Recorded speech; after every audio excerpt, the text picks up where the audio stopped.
If you've been to the Overwatch subreddit lately, you know that the community has been clamoring for a nerf to everyone's favorite cyborg ninja, Genji. This might seem a little odd at first blush. After all, Genji did not receive a buff this past patch. If anything, the fixes to Overwatch's projectile hitboxes should have made him less effective. And yet, if the hype is to be believed, every competitive play match above rank 50 has a team built around him. Well, people aren't exactly making it up. Genji's quite popular and quite strong. Often you'll see a team composition with Zarya, Zenyatta, and Genji all working together. Genji plays it safe like a good little boy until he gets his ultimate. Then he turns into a dragon ninja and murders everything in his path, while Zarya shields him and Zenyatta heals. It's a tale as old as time itself, but it seems to be happening with worrying frequency. I think there are a few factors at play here. First of all, let's consider the change that really triggered Genji's dominance. I attribute this almost entirely to Zenyatta's return to form after his buff. Increased HP, an improved ultimate, and much faster orb speeds turned Zenyatta from a frail old Omnic into a tank-slaying monster who's sitting at 100% pick rate in pro games. Because of his prevalence, Mercy was pushed out of the meta. Lucio's group heals and Zenyatta's DPS comboed with his single target heals were too much for her to compete with.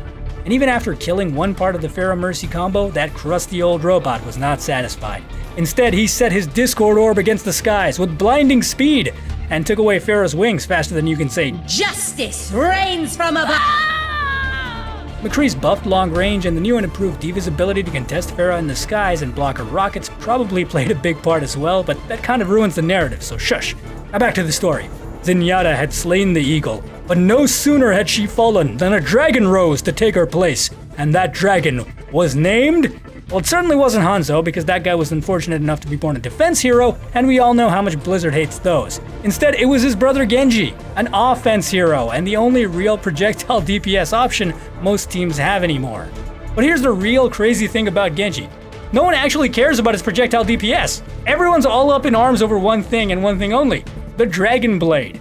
I mean, think about it. You just do some poke damage to build your ult, press Q, get play of the match, make a big push with the team. It's almost too easy. So how do you nerf this guy? Well, it's obviously not by taking away his health or his dash cooldown reset. You maybe just take his ultimate down a notch, have it charge slower, or reduce the range a little. It's pretty obvious where to focus the nerf.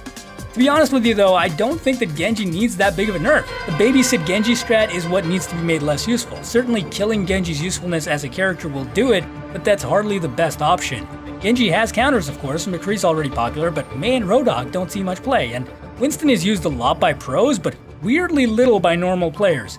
In Mei's case, she's just a little on the weak side and nobody really wants her buffed because she's annoying. But hey, you should have thought of that before you decided to be a defense hero in Overwatch. What about the tanks though?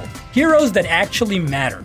Well, Roadhog's hook can stop a rampaging Genji real nice, but when you're a big fat target with no barrier and a Discord orb on you, you're just feeding the enemy team ult. As for Winston, I'm not too sure. It probably has something to do with high skilled plays like landing right on top of the enemy to maximize damage, or team coordination that lets people make use of his strength while mitigating his weaknesses. Whatever it is, it's not present among the average players. What I want for Overwatch is not to have patches every couple of weeks that lead to a new flavor of the month party comp. I mean, last month it was Pharmercy, now it's Babysit Genji. What I'd like to see really is a more dynamic meta where heroes are a little more situational in usefulness and which lets a greater variety of characters take the limelight. Seeing Genji, Zarya, Zenyatta, Lucio, D.Va, and McCree for the 12th time in one night is not all that fun. But seeing Reaper, Zarya, Zenyatta, Lucio, D.Va, and McCree for the 12th time in one night is no better. What we need is variety. Thanks for watching, and I'll see you next time.